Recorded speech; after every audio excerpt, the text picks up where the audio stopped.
வாக்யஜ்ஞேன கல்பதாம்.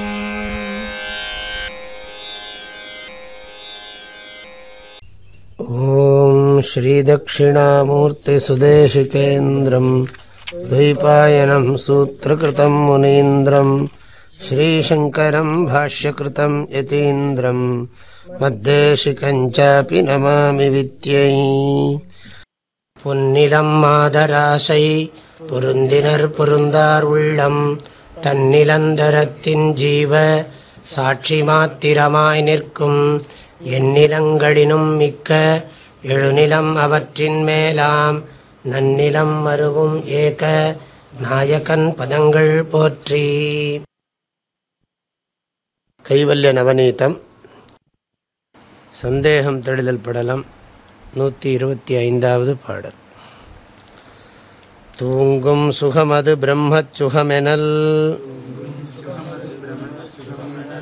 சுருதிப் பொருள் விழிதுயில்வோர்கள் தாங்கும் மலரணை நன்றாகச் சிலர் சம்பாதிப்பதுதான் ஊகம். தீங்கும் நன்மையும் ஆண் பெண் முறைமையும் தெரியாதமளிசை பொழுதே போல ஆங்குள் வெளிகளும் அறியா அனுபவம் அதனால் அது பிரம்மானந்தம்.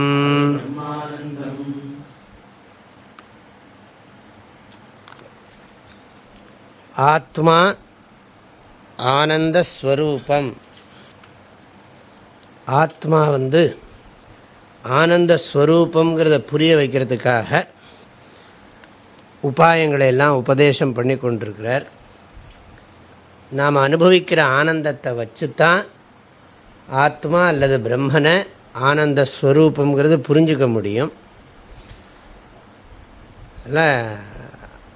விஷயானந்த துவாரா ஏவ ஆத்மானந்த பிரம்மானந்த ஞானம் பவதி. நம்ம அனுபவிக்கக்கூடிய ஆனந்தத்தை வச்சு தான் பிரம்மானந்தத்தோட ஞானத்தை நாம் பெற முடியும். அதுக்காக வேண்டி முதல்ல 8 ஆனந்தம் சொன்னார்.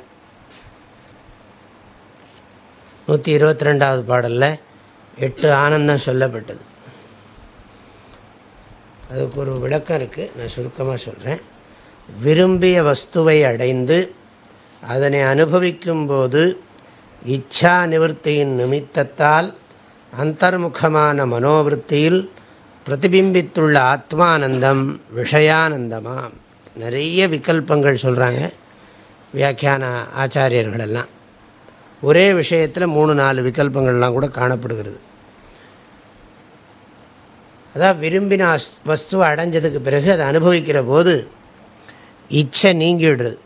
இச்சா நிவர்த்தியின் நிமித்தத்தினால அந்தர்முகமான மனோவிருத்தியில் பிரதிபிம்பிக்கிற ஆத்மானந்தத்துக்கு விஷயானந்தம்னு பேர். 1. சுஷுப்தி அவஸ்தையில் உள்ள ஸ்வப்பிரகாச ஆத்மானந்தம் பிரம்மானந்தம். சுஷுப்தி அவஸ்தையில் அந்தःகரணம் எல்லாமே ஒடுங்கி போகிறது. ஸ்வரூப ஆனந்தம் பிரகாசமாகிறதான். ஆகையினால் அங்கே விருத்தி கிடையாது. விருத்தி இருக்குன்னு கொஞ்ச நேரத்தில் சொல்ல போகிறார். ஆனால் விருத்தி இருக்குங்கிறத சொல்லாமல், அஜ்ஞான விருத்தி இருக்குங்கிறதெல்லாம் சொல்லாமல் என்ன சொல்கிறாருன்னு கேட்டால், விஷயானந்தத்தில் அந்தர்முகமான விருத்தி பிரதிபிம்ப ஆனந்தம், அது விஷயானந்தம்னு சொல்லிவிடுறார். அந்தர்முகமாக விஷயத்தை விரும்புகிறோம், விரும்பின விஷயம் கிடைக்கிறது, கிடைச்ச உடனே அந்த விஷயத்தை அடையணுங்கிற இச்சை போயிடுறது. போகிறதுனால மனசு உள்முகமாகிறது. அப்பொழுது விற்த்தியில் சைத்தன்யத்தோட ஆனந்த அம்சம் பிரதிபிம்பிக்கிற போது அந்த ஆனந்தத்துக்கு பேர் அந்த விற்பி பிரதிபிம்ப ஆனந்தம்.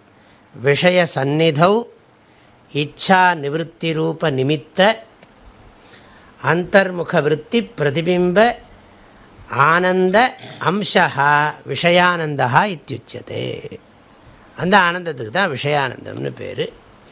இந்த விற்பி முழுக்க தூக்கத்தில் போயிடுறது, எல்லாம் மனசெல்லாம் ஒடுங்கி போகிறது. அப்போ எந்த ஒரு ஆனந்தம் இருக்கோ அந்த ஆனந்தத்துக்கு பிரம்மானந்தம்னு பேர் அப்படிங்கிறது அடுத்த இது. இதெல்லாம் 122வது பாட்டில் பார்த்ததுக்கு நான் திரும்பவும் அர்த்தம் சொல்கிறேன். மயக்கமாகிய நித்ரை தெளிந்து வரும் சமயத்துள்ள ஆனந்தம் வாசனானந்தமாம். சுஷுப்தியிலிருந்து ஜாகிரத அவஸ்தைக்கு வரும் பொழுது அது சுஷுப்தி இல்லை, ஜாகிரத் இல்லை. ஆகையினால சுஷுப்தி அவஸ்தைக்கும் ஜாகிரத அவஸ்தைக்கும் இடைப்பட்ட நிலையில் இருக்கிறதுனால அந்த மனசு அதை விஷயீகரிக்கிறது. அந்த பிரம்மானந்த சுகத்தை, பிரம்மானந்தத்தை நினைவுக்கு கொண்டு வருகிறது. அதனால் அந்த நேரம், அந்த தற்காலிகம் அந்த நேரம் இருக்கு இல்லையா, அதுக்கு பேர் வாசனானந்தம்னு பேர். ரொம்ப நேரம் தூங்கியிருக்கான், தூங்கி முழித்த உடனே வர்ற அந்த ஆனந்தம் எல்லாம் ஞாபகம் வச்சுக்கணும். எல்லாம் விற்பி பேதம்தான் அது. எப்படி பிரம்மவித்து வரன் வரியான் வரிஷ்டன்லாம் பார்த்தோமோ அதே மாதிரி இதெல்லாம் நம்ம ஒத்துக்கிறது இல்லை. ரொம்ப ஆழமாக பார்க்குற போது இதை ரெண்டே ஆனந்தம்தான். ஒன்று விஷயானந்தா, அந்தఃகரண விற்பி பிரதிபிம்ப ஆனந்தா, இல்லாட்டி ஸ்வரூபானந்தா. ரெண்டு ஆனந்தம்தான். அதில் அது பொருள் மாறி மாறி இருக்கும். விஷயம் கிடைச்சி விவகாரத்தில் இருக்கக்கூடிய ஆனந்தத்தையும், வேதாந்தம் படிக்கிறதுனால இருக்கிற வித்யானந்தத்தையும், பூஜை பண்ணுறதுனால ஏற்படுற ஆனந்தத்தையும், பஜனை பாடுறதுனால வர்ற ஆனந்தத்தையும், எதா இருந்தாலும் சரி மனசை ஒடுங்கிறது ஆனந்தம் பிரதிபிம்பிக்கிறது ரெண்டாக தான் வச்சுக்க போகிறோம். ஆனால் இவங்க ஒன்று ஒன்றையும் கொஞ்சம் கொஞ்சம் அதில் இருக்கிற சூக்ஷ்மமான அம்சங்களெல்லாம் வைத்துக்கொண்டு சொல்லுகிறார்கள். அதில் மயக்கமாகிய நித்ரை தெளிந்து வரும் சமயத்துள்ள ஆனந்தம் வாசனானந்தமாம். அப்புறம் விவேகம் வருது. பிரிய வஸ்துக்களில் யானே மிக பிரியன் என்று விவேகத்தால் அறிந்தபோது தோன்றும் ஆனந்தம் ஆத்மானந்தமாம். விவேகம் பண்ணுறான். எத்திர சுகம் தத்திர பிரீத்திஹி. எங்கெங்கே சுகம் இருக்கோ அங்கங்கே பிரீத்தி இருக்குது. என் ஆத்மாவில் பரம பிரீத்தி இருக்கிறதுனால ஆத்மா ஆனந்த ஸ்வரூபமாகத்தான் இருக்கிறது அப்படிங்கிற அறிவு ஏற்படுற போது ஏற்படுற அந்தःகரண விற்பி பிரதிபிம்ப ஆனந்தம் இருக்கே, அதுக்கு பேர் ஆத்மானந்தம்னு பேர். அது தோன்றுகிற ஆனந்தம் ஆத்மானந்தம். விற்த்தின்லாம் சொல்லலை அவர். பிரிய வஸ்துக்களுள் யானே மிக பிரியன் என்று விவேகத்தால் அறிந்தபோது தோன்றும் ஆனந்தம் ஆத்மானந்தமாம். அப்புறம் யோகாபியாச பலத்தால் மனோலயமான போது மறைப்பின்றி தோன்றும் ஆனந்தம் முக்கியானந்தமாம். தூங்குற போது பிரகாசிக்கிற ஆனந்தத்தை பிரம்மானந்தம்னர். அப்புறம் இங்கே என்ன சொல்கிறாருன்னு சொன்னால், நல்லா யோகம் பண்ணி விடாமல் தியானம் பண்ணி பண்ணி பழகி மனசு லயமான பிறகு மறைப்பின்றி, மறைப்பில்லாமல் தான் தோன்றுகிறதான் அந்த ஆனந்தம் முக்கியானந்தமாம். இல்லை யோகம் பண்ணாதான் தெரியும். அதில் யோகாபியாச பலத்தால் மனோலயமான போது ஒரு புதுசாக என்னமோ வருது.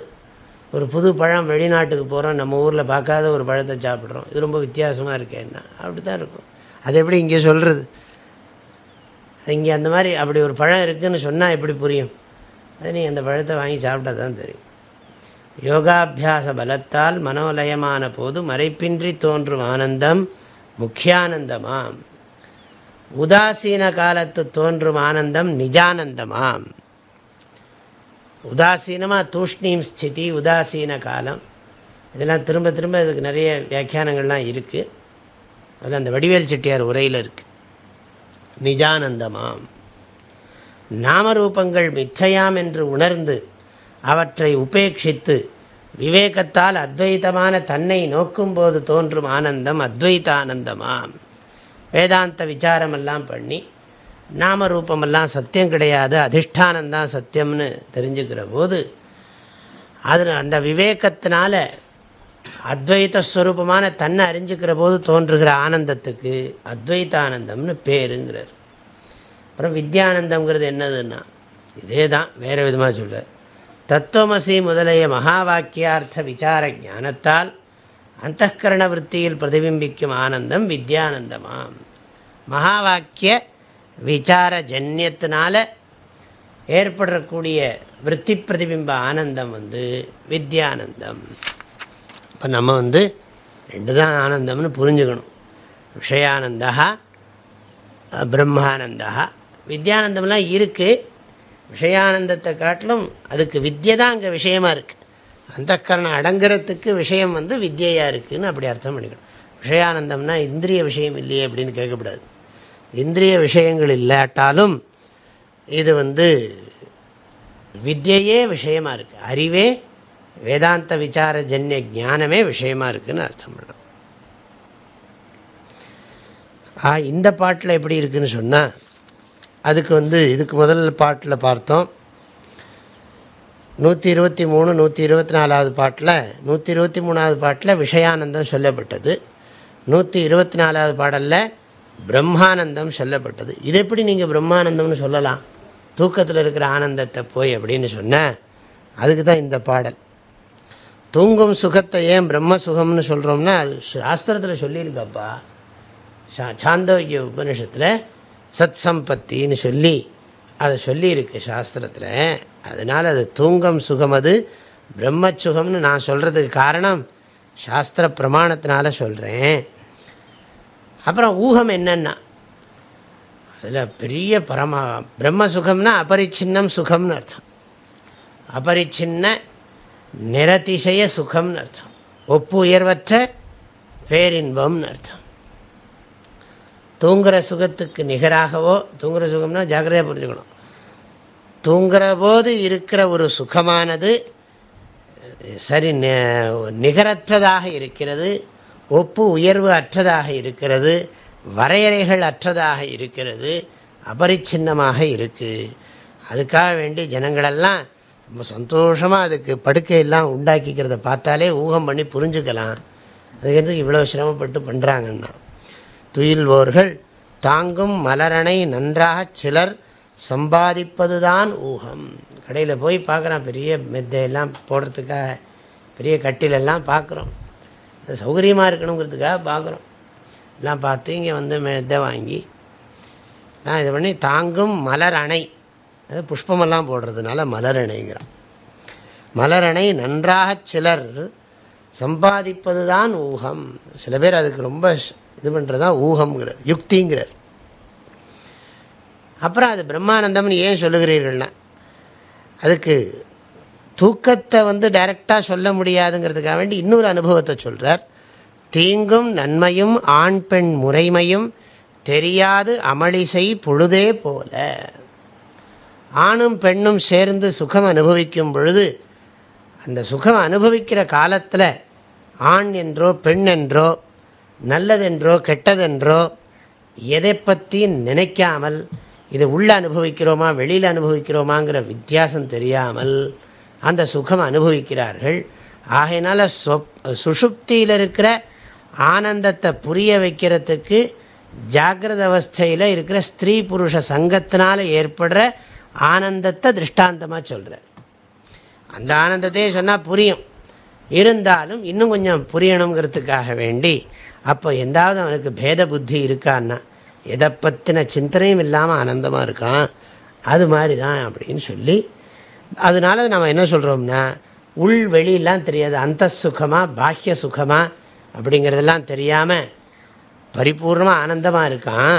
அதனால் அது பிரம்மானந்தம் அப்படின்னு சொல்கிறாரு. இதை படிக்கலாம் எல்லாம்.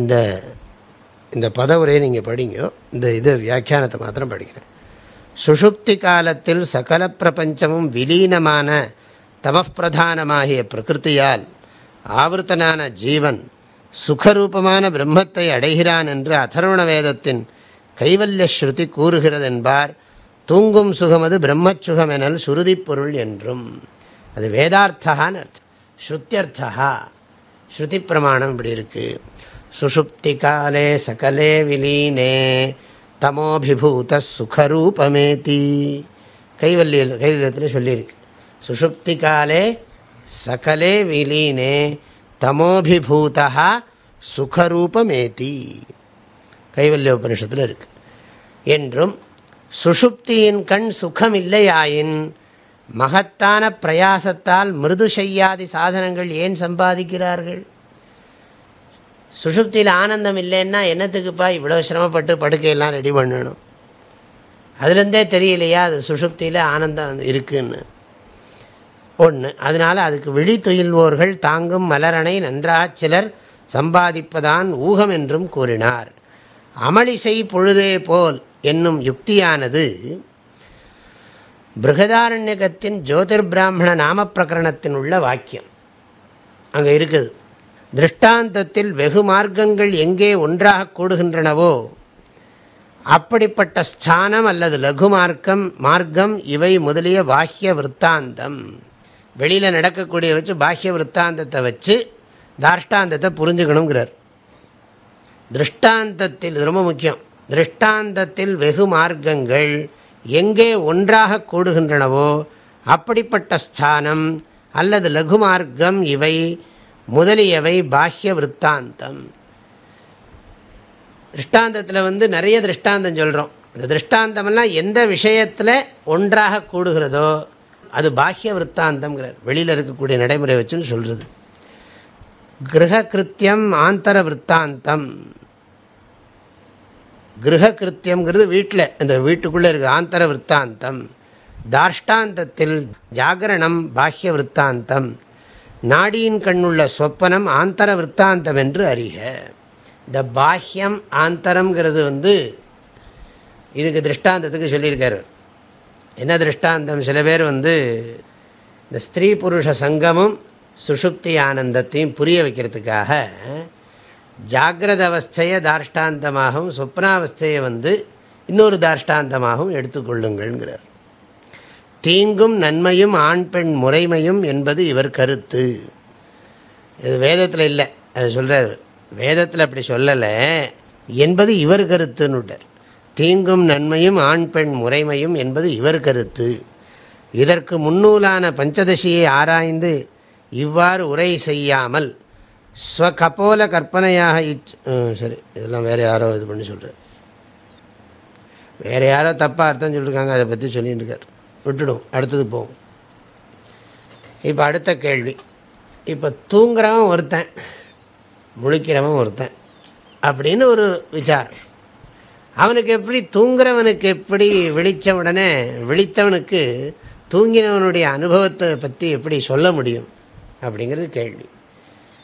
அது ஞானத்துக்கும் ஸ்மரணத்துக்கும் அதிகரணம் ஒன்று தான். அதிகரணம் ஒரே ஆளுக்கு தான் ஞானமும் ஏற்படுகிறது, அவனுக்கு தான் ஸ்மிருதியும் ஏற்படுறது. ஆனால் இங்கே என்ன சொல்கிறோம்னா, சாஸ்திரத்துலலாம் அன்னமயா பிராணமயா மனோமயா விஜானமயா ஆனந்தமயான்னு சொல்லி நிறைய பிரிக்கிறோம். நான் கேள்வி கேட்குறேன் அடுத்த பாட்டில். ஆனந்தமயன் ஆனந்தத்தை அனுபவித்தான், அது எப்படி விஜானமயனுக்கு தெரிஞ்சதுன்னு கேட்குறான். அவர் சொல்ல போகிறார், ரெண்டு பேரும் ஒரே ஆள் தான் சொல்ல போகிறார். உதவும் புவியினில் ஒருவன் அனுபவம் ஒருவன் மனதினில் உதியாதே மதியும் கெடுகிற துயில் கொண்டு ஆனந்தமயனன்றோ சுகமுறுகின்றான். இது விஞ்ஞானமயனாம் சிந்தையில் நினைவாய் வந்திடல் அழகன்றே. சுதை விண்ணோர் புகழ் குருவே நீர் இது சொல்லீர் சகலமும் வல்லீரே.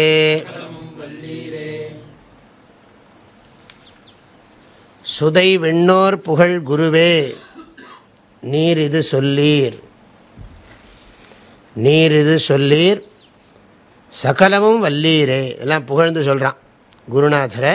சுதை விண்ணோர் புகழ் குருவே அப்படின்னா என்ன அர்த்தம்? சுதைனா சுதா, தமிழில் இப்படி சுதை ஆயிடுது. சுதான்னா அமிர்தம்.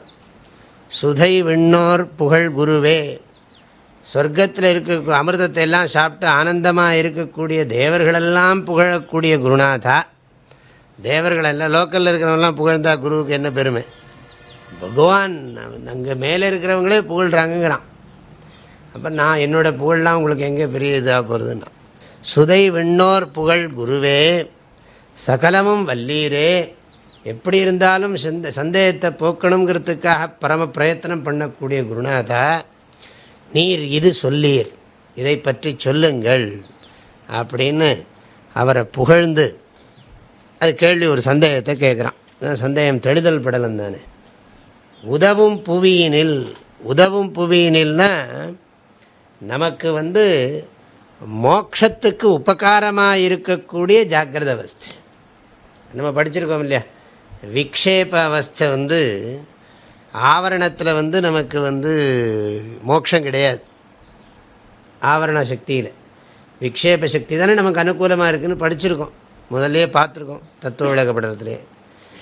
உதவும் புவியினில், அதுக்கு இவர் சொல்கிறார், கர்மானுஷ்டான வாயிலாக சர்வாபீஷ்டங்களையும் யாவர்க்கும் பயவானிற்கும் பூமியின் கண்ணே, பூமியின் கண்ணே, எல்லோருக்கும் சர்வாபீஷ்டங்களையும் கொடுக்கறது என்னென்னா கர்மானுஷ்டான வாயிலாக. இது உபகாரமாக இருக்குது. இந்த ஜாக்கிரத அவஸ்தை, இந்த சரீர விவகாரம் எல்லாம் நமக்கு உபகாரமாக இருக்குது மோட்சத்துக்கு. ஒருவன் அனுபவம் ஒருவன் மனதினில் உதியாதே. ஒருத்தனுடைய அனுபவம் இன்னொருத்தனுக்கு எப்படி வரும்?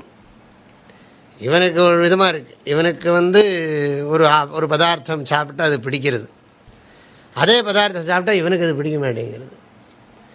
அதில் இவனோட அனுபவம் அவனுக்கு கிடைக்க மாட்டேங்கிறது. ஏதாவது ஒன்று சாப்பிட்டு பார்த்தா ஒருத்தருக்கும் இதை வித்தியாசம் நம்ம வீட்டில் பழகினதை பொறுத்து இருக்குது. இவருக்கு இருக்கிறது அவருக்கு பிடிக்க மாட்டேங்கிறது. அப்போ அவருக்கு பிடிச்சிருக்கிற அனுபவம் நமக்கு எப்படி வரும்? வரமாட்டேங்கிறது. ஒருவரது அனுபவம் மற்றொருவருக்கு உதிக்காது. அதனால் அந்தக்கரண பேதம் நிறைய இருக்கிறதுனால அனுபவ பேதம் நிறைய இருக்குது. ஒருவருடைய அனுபவம் இன்னொருவருக்கு இருக்காது. தேவதத்தன் என்னும் ஒருவன் அனுபவம் யஜ்ஞதத்தன் என்னும் மற்றொருவன் மனதின் கண் ஸ்மரண ரூபமாக உதிக்க மாட்டாதே. தேவதத்தனுடைய அனுபவம் எப்படி யஜ்ஞதத்தனுக்கு வரும்னா, இப்போ அதனால தான் நான் சொல்கிறேன், நீ சாப்பிட்டா நான் சாப்பிட்ட மாதிரி ஆகிடுமான்னு கேட்குறோம்ல. நான் சாப்பிட்டா தான் எனக்கு சாப்பாடு, இன்னொருத்தனுடைய அனுபவம் எனக்கு இப்படி வரும்? வராது. மதியும் கெடுகிற, எப்படி வராதுன்னு அர்த்தம். ஒருவன் அனுபவம் இன்னொருத்தனுக்கு வராது. மதியும் கெடுகிற துயில் கொண்டு மனோமய கோஷத்தோடு விஞ்ஞானமய கோஷமும் நாசமாகின்ற, விஞ்ஞானமய கோஷமும் நாசமாகின்ற நித்திரையை அடைந்து, இந்த தூக்கத்தை அடைஞ்சு விடுறான். மதியும் கெடுகிறன்னா என்ன அர்த்தம்? கெடுகிறன்னா இந்த இடத்துல ஒடுங்குகிறேன்னு அர்த்தம். கோயம்புத்தூர் பாஷைன்னு நினைக்கிறேன். அங்கெல்லாம் லைட்டை கெடுக்கிறது தான். லைட்டை கெடுக்கிறது, செருப்பை தொட்டுக்கிறது, எல்லாம் கோயம்புத்தூர் பாஷை. இது செருப்பை தொட்டுட்டு போமா, செருப்பு போட்டுட்டு போன்னு யாரும் சொல்ல மாட்டேன். செருப்பு தொட்டு போ அப்படிப்பா.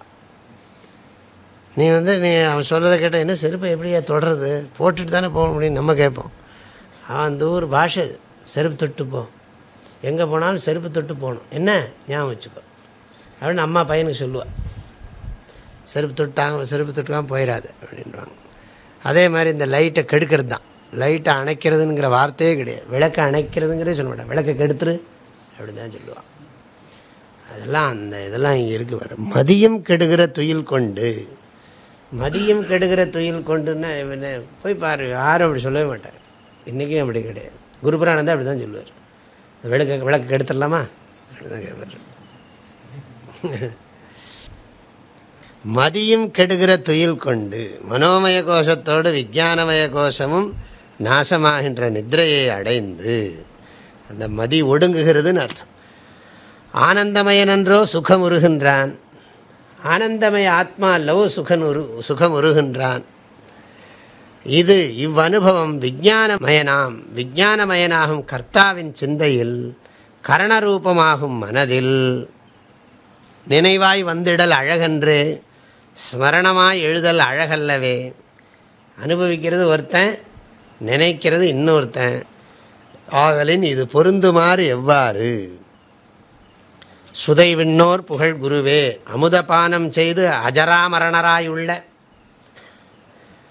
அதே அமுதபானம் செய்து அஜராமரணராயுள்ள தேவர்களாலும் துதிக்கு செய்யப்படுகின்ற மகிமையுடைய குருவே.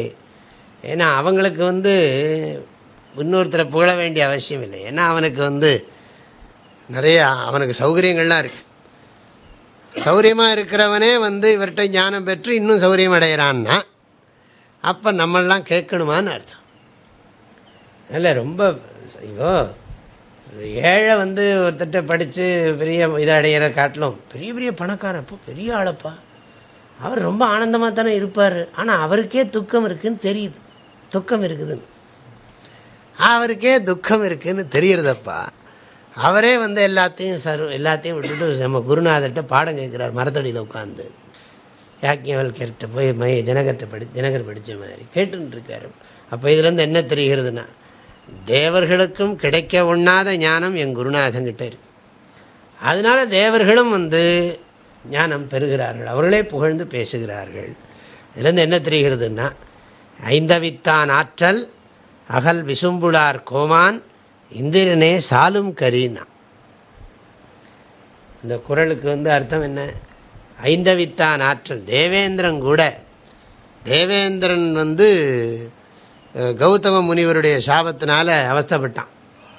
அப்போ அதுக்கு அர்த்தம் சொல்லியிருக்கோம், நம்ம பார்த்துருக்கோம், உங்களுக்கு சொன்னேன்னா தெரியாது எனக்கு. தவத்தின் பெருமையும் பதவியின் இழிவும் கூறியவாறுன்ட்டாங்க அதுக்கு வியாக்கியானத்தில். தவத்தின் பெருமையும் பதவியின் இழிவும் கூறியவாறு.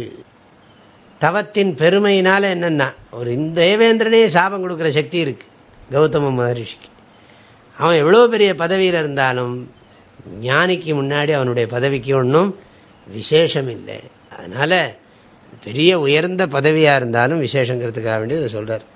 அவங்களே அமுதபானம் செய்து அஜராமரணராயுள்ள தேவர்களாலும் ஸ்துதி செய்யப்படுகின்ற மகிமையுடைய குருநாதா, குருவே, நீர் தேவரீர், சகலமும் வல்லீர், என் போலிகள்.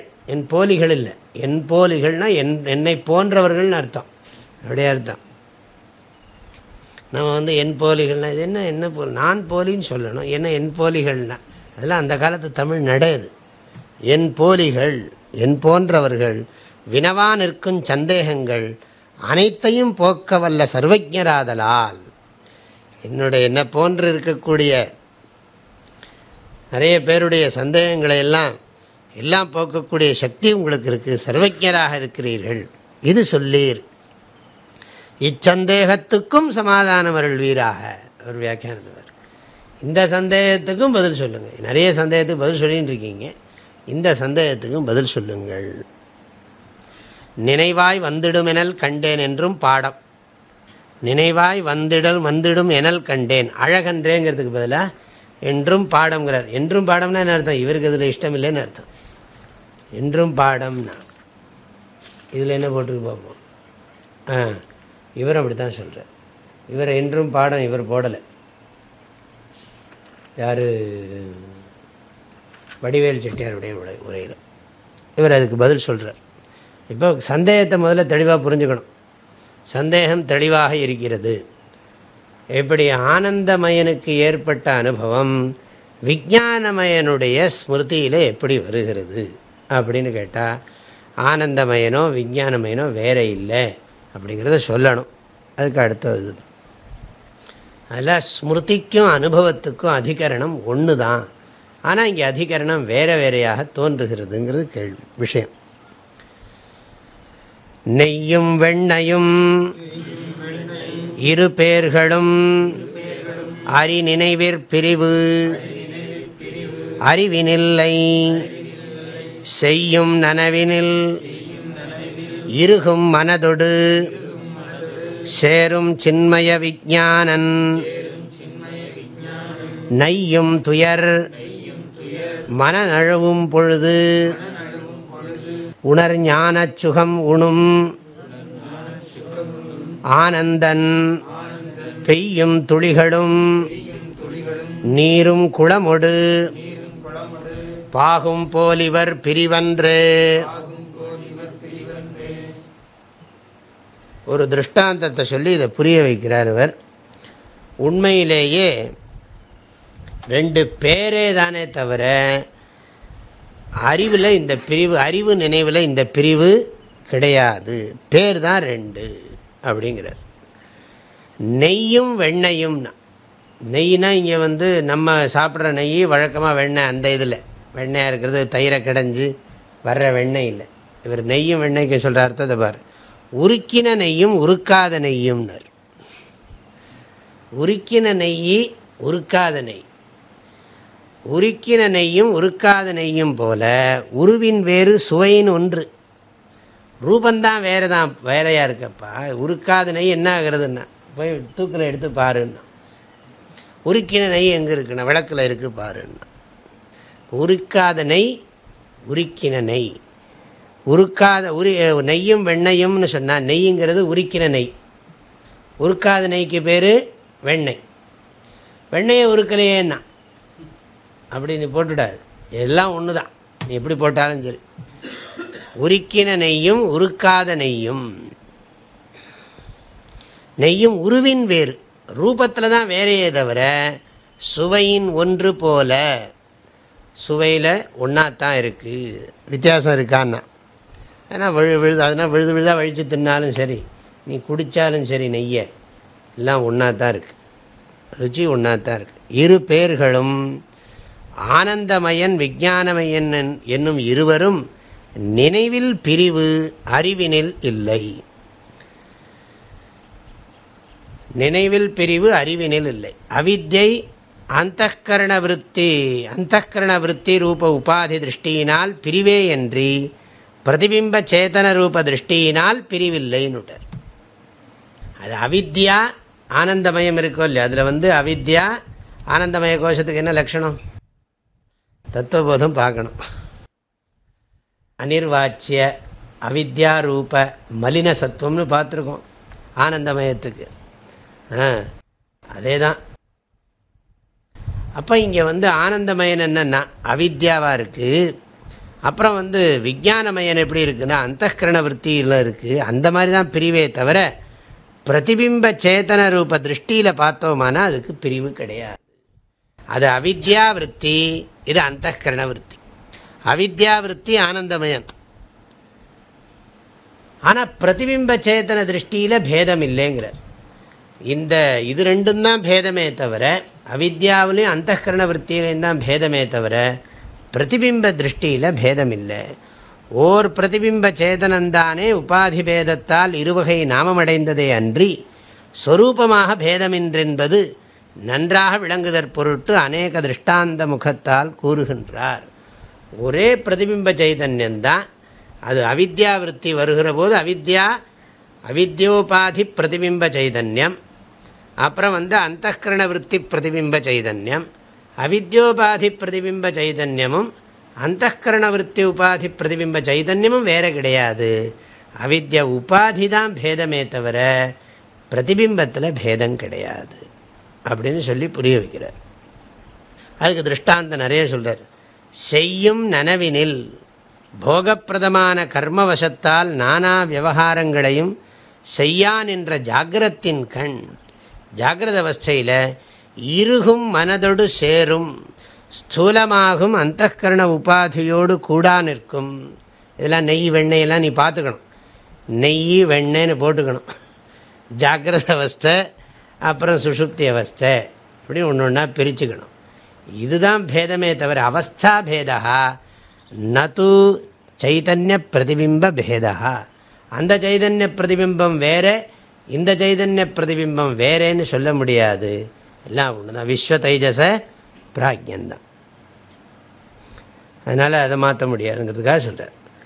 அப்போ இருகும் மனதோடு சேரும் ஸ்தூலமாகும் அந்தःகரண உபாதியோடு கூடா நிற்கும் சின்மய விஞ்ஞானன். அப்போ விஞ்ஞானமயன்னு பேர்.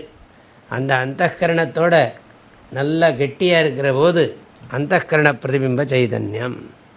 விஞ்ஞானமயன் என்னும் ஆன்மா நையும் துயர் மனம். இடையில சொல்லிக்கிறார், விவகாரம் பண்ணுற போது சுகதுக்கத்தை மாற்றி மாற்றி அனுபவிக்கிறான். நையும் துயர் மனம், வருந்தும் துன்ப காரணமான அந்தःகரணம் நழுவும் பொழுது, இது தோன்றுகிற போது துக்கத்துக்கு போகிறான்னு சொல்லலை. இப்போ தானே கொஞ்ச நேரத்துக்கு முன்னாடி ஒரு பாட்டில் பார்த்தோம், என்னென்னா இடர் செய்யும் அப்படின்னு பார்த்தோம். இடர் கெட 123வது பாட்டில் ஒவ்வா நனவினில் உழல்வான் இடர்கெட உருங்கும் சயனமது ஒரு நேரம். அதை ஞாபகப்படுத்திக்கணும். இந்த விஞ்ஞானமயமாக இருக்கிற ஆத்மா என்ன ஆகுதுன்னா அப்புறம் திடீர்னு ஒடுங்கிறது. இது மனசுனாலே அது துக்கமயம்தான் சொல்கிறார். மனசு துக்கஸ்வரூபமாக தான் இருக்குங்கிறதுக்காக அப்படி சொல்கிறார். வருந்தும் துன்ப காரணமான அந்தఃகரணம் நழுவும் பொழுது போகப்பிரதமான கர்மக்ஷய வசத்தால் நித்ராரூபமாக விலீனமாகும் காலையில், எப்படி வியாக்கியானம் பாருங்க, போகப்பிரதமான கர்மக்ஷய வசத்தால் நித்ராரூபமாக விலீனமாகும் காலையில். அந்த காலையில்ங்கிறதும் தமிழ் புரியாதவனுக்கு தான். காலையில்னா பொழுதுன்னு அர்த்தம். அப்பொழுது, அந்த அக்காலையில் அப்படின்னா அந்த பொழுது. அந்த நையும் துயர் மனம்ங்கிறதுக்கு இவ்வளவு விளக்கம். வருந்தும் துன்ப காரணமான அந்தःகரணம் நழுவும் பொழுது. நழுவும் பொழுதுங்கிறதுக்கு என்ன அர்த்தம்னா, எல்லாம் அந்த கர்மக்ஷயமெல்லாம் கர்மாலாம் க்ஷயமாகி தூங்கும் பொழுது உணர் ஞானச்சுகம் உணும் ஆனந்தன். அந்த ஞானச்சுகம் உணும் ஆனந்தன் வந்து அந்த கரண சாபேட்சையின்றி அஜானத்தை அறியவல்ல பிரம்மானந்தத்தை அனுபவியா நிற்கும் ஆனந்தமயன் என்று சொல்லப்படுவன். உணர் ஞானச்சுகம்னா என்ன? உணும் ஆனந்தன். அதாவது அஜானத்தையும் அறியறதுனால ஞானம் இருக்கான், அஜானத்தையும் அறியறதுனால ஞானஸ்வரூபமாக இருக்கான். அது மாத்திரமில்ல, பிரம்மானந்தத்தையும் அனுபவிக்கிறான். அதனால் ரெண்டு இருக்குது அவனுக்கு. அஜானத்தை அறியறதுன்னு ஒன்று இருக்குது, பிரம்மானந்தத்தை அனுபவிக்கிறதுன்னு ஒன்று இருக்குது. ரெண்டும் சேர்ந்துருக்கிறதுனால உணர்ஞான சுகம் உணும் ஆனந்தன் என்று சொல்லப்படுவன். ஒரே ஆள் தான், அந்த நேரத்தில் அவனுக்கு வேறு பேர் வருது. ஆகலின் பெய்யும் துளிகளும் சொரிகின்ற மழை துளிகளும் நீரும் போல, கூப்ப தடாகாதிகளில் உள்ள புனலும் போலவும், குளமொடு பாகும் போல், குளம், குளம்னா நம்ம குளம் இல்லை, குளம்ங்கிறத ஒரு சம்ஸ்கிருதத்தில் குளம்னு சொல்லுவோம். குளம், குடம், குளம்னா வெள்ளம்னு அர்த்தம்.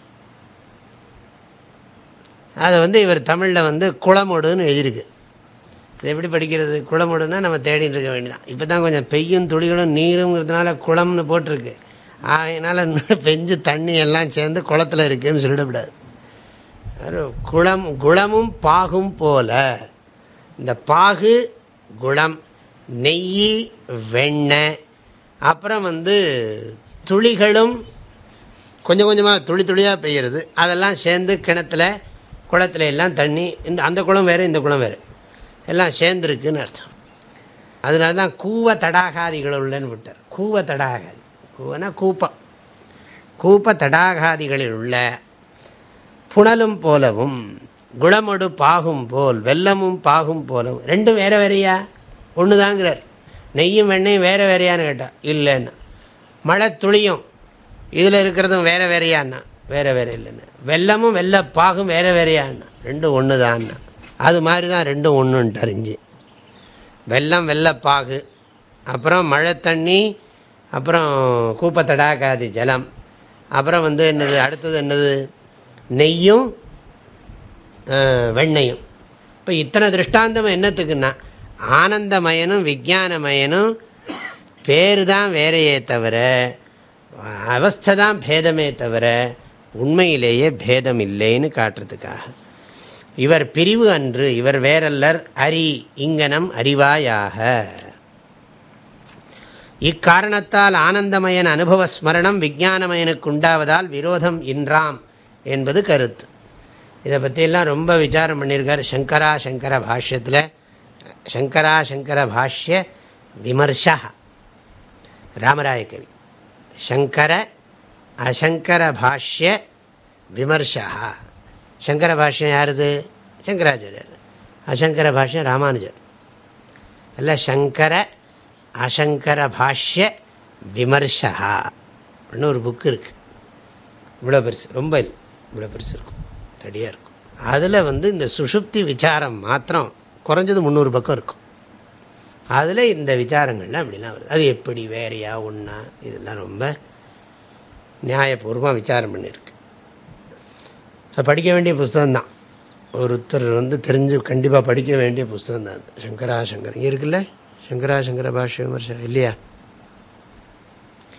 இக்காரணத்தால் ஆனந்தமயனது அனுபவ ஸ்மரணம் விஞ்ஞானமயனுக்கு உண்டாவதால், பஞ்சதசியிலே இது இருக்குது, என்றாம் என்பது கருத்து. இதன் விவரம் முதல் படலத்தில் 23வது செய்யுளின் விசேஷ உரையில் அவஸ்தைகளின் இலக்கணம் கூறி இருப்புழி காண்க.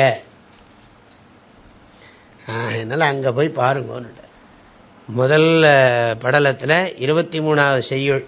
என்னது 23வது செய்யுள் பார்த்துருவோமே, அதுதான் அங்கேயே இருக்கு.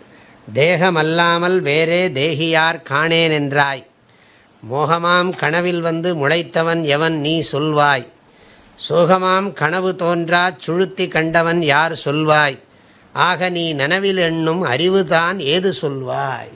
அது போட்டுங்க, நல்லது.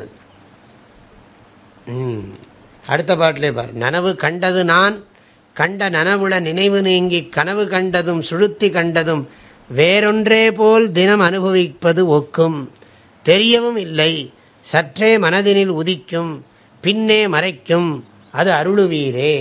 இப்படி சொல்லியிருக்காங்கல்லாம். அதனால் இந்த 2 பாட்டையும் இங்கே நம்ம திரும்ப நினைவுபடுத்துறது நல்லது.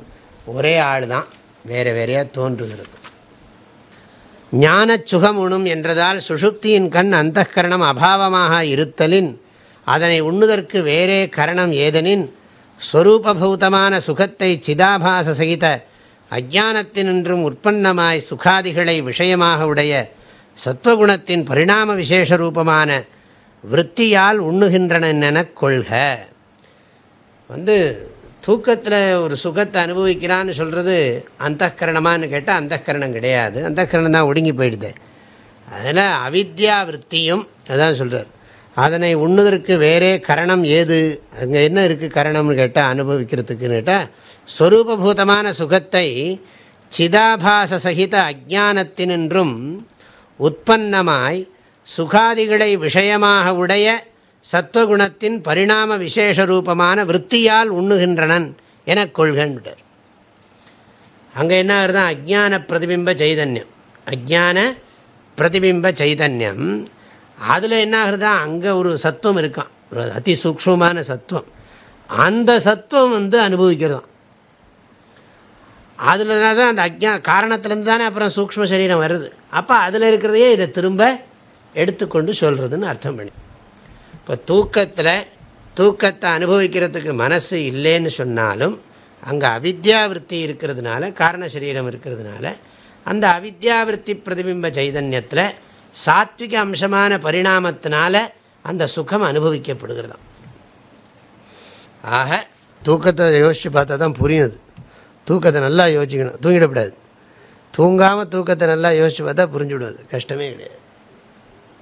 ஆக அவித்யா விருத்தி பிரதிபிம்ப சைத்தன்யம் இருக்குங்கிறார். சிதாபாச சகித அஜானத்தினின்றும் உற்பன்னமாய் இது உற்பத்தி ஆகிருக்கு. எது? சத்வகுணத்தின் பரிணாம விசேஷ ரூபமான விருத்தி. என்ன உற்பத்தி ஆகிருக்குன்னா சுகாதிகளை விஷயமாக உடைய சத்வகுணத்தின் பரிணாம விசேஷ ரூபமான விருத்தி. ஆக அஜான பிரதிபிம்ப சைதன்யத்தில் இருக்கக்கூடிய அது அப்போ இந்த அந்த சத்துவகுண பரிணாம விருத்தி இருக்குது. இங்கே சத்துவகுணம் சூட்சமாக இருக்குது, அதனால சாப்பிட்றான்னு அர்த்தம் பண்ணிக்கணும். சாப்பிட்றான்னா அனுபவிக்கிறான்னு அர்த்தம். உண்ணுகின்றன கொள்க. இதனை பிரம்மானந்தம் உரு மாயாவிருத்தி எனும் நுண் கரணம் தன்னால் அனுபவித்தல் சுழுத்தியாம். நீட்டாக போட்டுட்டார். என்னும் வேதாந்த சூடாமணியாலும் அறிக, அதனாலேயும் தெரிஞ்சுக்கோன்னுட்டார். பிரம்மானந்தத்தை எப்படி அறிஞ்சுக்கிறான்னா, சுஷுப்தியில் பிரம்மானந்தத்தை எந்த கரணத்தின் துணை கொண்டு அனுபவிக்கிறான்னு கேட்டால் மாயாவிருத்தி எனும் நுண் கரணம் தன்னால் அனுபவித்தல். மாயாவிருத்தி என்னும் அவித்யாவிருத்தி தான், அதுக்கு இன்னொரு பேர் மாயாவிருத்தி. நுண் கரணம் அதி சூக்ஷ்மமான கரணம் அங்கே இருக்குது. இங்கே அந்த கரணம் இருக்குது, இந்திரியங்கள்லாம் இருக்குது விஷயானந்தத்துக்கெல்லாம். ஆனால் அங்கே அதி சூக்ஷ்மமான அவித்யாவிருத்தினால் அனுபவிக்கிறான்னு விட்டார். அதுதான் கரணம் அங்கே. அதனால தானே சொல்ல முடியுது. அதனால தான் ஆனந்த மயன்கிறோம். ஆனந்த மயனுக்கும் ஆனந்தத்துக்கும் நிறைய வித்தியாசம் இருக்குது. மயட்டு விகாரார்த்தே மோத பிரமோத பிரமோதமெல்லாம் இருக்குது. மோத பிரியமோத பிரமோத விற்த்தியெல்லாம் இருக்குது. ஆனால் ஸ்வரூபானந்தத்தில் பிரியமோத பிரமோத விற்த்தியெல்லாம் கிடையாது. ஸ்வரூபானந்தத்தில் பிரியமோத பிரமோத விற்த்தியெல்லாம் கிடையாது. பிரியமோத பிரமோத விருத்தி இருக்கிறது ஆனந்தமயம். ஆனந்தமயம் ஆத்மா கிடையாது. சாஸ்திரப்படி ஆனந்தமயம் ஆத்மா கிடையாது, ஆனந்த ஆத்மா தான். உபநிஷத்தில் சொல்லியிருந்தாலும் உபநிஷத்தில் எப்படி சொல்கிறதுன்னு கேட்டால், தஸ்மாத்வா ஏதஸ்மாத் விஜானமயாத் அந்யோந்தர ஆத்மானந்தமயா. அங்கே ஆனந்தமயா, ஆனந்தமயத்வாரா ஆனந்த பிரம்ம உபதேச, இல்லை ஆனந்த ஆத்மா பிரம்ம புச்சம் பிரதிஷ்டா சொல்லி வேதம் அப்படி சொல்லுகிறது. இல்லை ஆனந்தமயமாக இருக்கிற வஸ்து, ஆனந்தமயத்தை வைத்து கொண்டு ஆனந்தத்தை சொல்கிறது. அதனால தான் தஸ்யேஷ ஏவ ஷாரீர ஆத்மா எஃப் பூர்வஸ்ய அப்படின்னு சொல்லிட்டு ஆனந்தமயத்தை அப்படியே வச்சுக்கிறது. வச்சுக்கிட்டு தான் அப்புறம் சொல்கிறது. ஆனந்தமயத்தை நீக்கிறது இல்லை. அதாவது எல்லா அன்னமய கோஷத்தை நீக்கிடுறோம், அந்யோந்தர ஆத்மான்னு சொல்லி பிராணமயனை சொல்கிறோம், அப்புறம் பிராணமயனை நீக்கி மனோமயனை சொல்கிறோம், மனோமயனை நீக்கி விஜானமயனை சொல்கிறோம், விஜானமயனை நீக்கி ஆனந்தமயனை சொல்கிறோம். ஆனால் ஆனந்தமயனை நீக்கிறது இல்லை. ஆனந்தமயனை நீக்கிட்டால் அப்புறம் பிடிப்பு இல்லாமல் போயிடும். ஆனந்தமயன் வாயிலாக ஆத்மாவை சொன்னதுக்கு பிறகு ஆனந்தமயம் நீக்கிடும், தானாக போய்டும். அங்கே கவனித்தா தெரியும் உங்களுக்கு. ஏன்னா எப்படி அந்யோந்தர ஆத்மா ஆனந்தமயான மாதிரி தஸ்மாத்வா ஏதஸ்மாத் ஆனந்தமயாத் அந்யோந்தர ஆத்மா பிரம்மானந்தமயான்னு இல்லை, மந்திரத்தில் இல்லை. பிரம்மானந்தமயான்னு கிடையாது. ஆஹா, விஜானமயன் விஜானமயனை நிஷேதம் பண்ணி ஆனந்தமயனை சொல்கிறோம். ஆனால் ஆனந்தமயனை நிஷேதம் பண்ணி ஆத்மாவை சொல்கிறதில்லை. ஆனந்தமயனை வச்சு கொண்டே ஆத்மாவை புரிய வச்ச உடனே ஆனந்தமயன் தானாக நிஷேதமாயிடுது. அப்படி தான் புரிஞ்சுக்கணும். ஆனந்தோ பிரம்மேதி வியஜானாத் ஆனந்தாத்யேவ கல்விமானி பூதானி ஜாயந்தே ஆனந்தேன ஜாத்தானி ஜீவந்தி ஆனந்தம் பிரயந்தி அபிசம்விசந்தீதி அப்படின்னு சொன்ன பிறகு மந்திரம் சொல்கிறது சைஷா பார்கவி வாருணி வித்யா. ஆனந்தமயத்தை நீக்காமையே ஆனந்தத்தை உபதேசம் பண்ணிவிட்டு நம்மளை புரிஞ்சுக்க சொல்கிறது. ஆனந்தமயனை நீக்கிடுன்னு சொல்கிறது. ஆனந்தமயனை சொல்லணும்னு சொன்னால் ரொம்ப மெல்லிய திரைன்னு சொல்லுவாங்க தமிழ்லாம். மிக மிக மெல்லிய திரை. இந்த வடலூர் கோயிலில் ஜோதி தரிசனம் திரை 7 திரை, இது பார்த்துருக்கீங்களா? 7 திரையை நீக்கிறது எல்லாம் நிறைய இருக்குது. அதுக்கெல்லாம் ஒரு பாட்டு இருக்குது. ஒரு பாட்டு சொல்லி தான் ஒரு திரையை நீக்குவாங்க. அதுவும் கடைசியில் லேசாக அப்பவும் முழுக்க நீக்கிறது இல்லைல்ல. கடைசியில் என்றைக்கோ ஒரு நாள் தான், இந்த வருஷத்தில் ஒரு நாள் தான் முழுக்க நீக்குவான். தைப்பூசத்தன்னைக்கு முழுக்க நீக்குவான். அது வரைக்கும் மற்ற நாள்லாம் லேசாக தான் இருக்கும். பார்த்துங்க, அதுதான் ஆனந்தமயன் மாதிரி. முழுக்க நீக்கிட்டால் ஜோதி தெரிஞ்சிடும். அதனால் அது புரிஞ்சுக்கிறதுக்காக அப்படி வச்சுருப்பாங்க. முழுக்க தெரிஞ்சிடும். அதனால் அது தரிசனம் கிடைக்கணுங்கிறதுக்காக நிறைய எல்லாரும் அந்த ஒரு பர்டிகுலர் தரிசனத்துக்காக வேண்டி எல்லோரும் போய் கூட்டம் கூட்டமாக நிற்பாங்க. அதனால தான் இவர் பாடினதான் எனக்கு பிடிச்சது. திருமந்திரத்தில் பாடின மாதிரி விளக்கினுக்குள்ளே விளக்கினை ஏற்றி விளக்கினுக்குள்ளே விளக்கினை தூண்டி விளக்கினில் விளக்கை விளக்க வல்லார்கட்கு விளக்குடையான் கழல் மேவலுமாமே ஒரு பாட்டே இருக்கு. விளக்கினுக்குள்ளே விளக்கினை ஏற்றி அப்படி சொன்னோம். விளக்கினுக்குள்ளே விளக்கினை ஏற்றி விளக்கினில் விளக்கை ஏற்றி விளக்கினில் விளக்கினை தூண்டி, முதல்ல ஏற்றணும், அதுக்கப்புறம் அணைஞ்சு போயிடக்கூடாது. அடிக்கடி கட் பண்ணி தூண்டி விட்டு எல்லாம் பண்ணிகிட்டே இருக்கோம் இல்லையா? தினம் தான் வேலை நடந்துட்டு.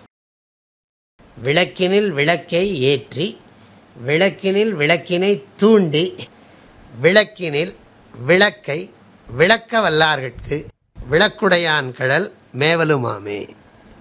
எத்தனை விளக்கு பாரு, 4 வரிக்குள்ள. அது மாதிரி அந்த எதுக்கு சொல்கிறேன்னா, அந்த ஆனந்தமயங்கிறது மெல்லிய திரையாம், நல்லா தெரியும். இன்னும் நிஜமாக அப்படியே இருக்கிற மாதிரி அந்த திரை இருக்குன்னே தெரியாதான திரை இருக்குது. இந்த ஆனந்தமயனுக்கும் ஆத்மாவுக்கும் அந்த வித்தியாசம் காட்டுறதுக்கு அப்படி சொல்கிறது. ஆக பிரம்மானந்தமுரு மாயாவிருத்தியனும் நுண்கரணம் தன்னால் அனுபவித்தல் சுழுத்தியாம் என்னும் வேதாந்த சூடாமணியாலும் அறிக. இங்கே வெண்ணெய்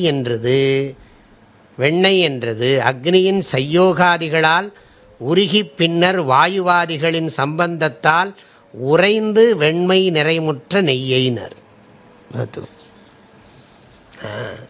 ஏன்னா இவனுக்கு சந்தேகம் வந்துடும், இல்லையே முக்கியமாக ரொம்ப நேரம் கடைசியில் இந்த விசாரம் எதில் போகும்னா சரி, இன்றைக்கி நம்ம மாட்டு வெண்ணெய் எடு, இந்த வெண்ணெய்க்கு இருக்கிற ருச்சிக்கும் இந்த இதுக்கு ருச்சி அதான் பார்த்தியா. ஒரு அக்னியின் சையோகாதிகளால் உருகி பின்னர் வாயுவாதிகளின் சம்பந்தத்தால் உறைந்து வெண்மை நிறமுற்ற நெய்யினா. சந்தேகம் வேண்டாம், எவனா அதை பண்ண ஆரம்பிச்சுட்டான். நடந்திருக்கும் ஆசிரமத்தில், அதனால தான் அந்த வியாக்கியானமே வந்திருக்கு.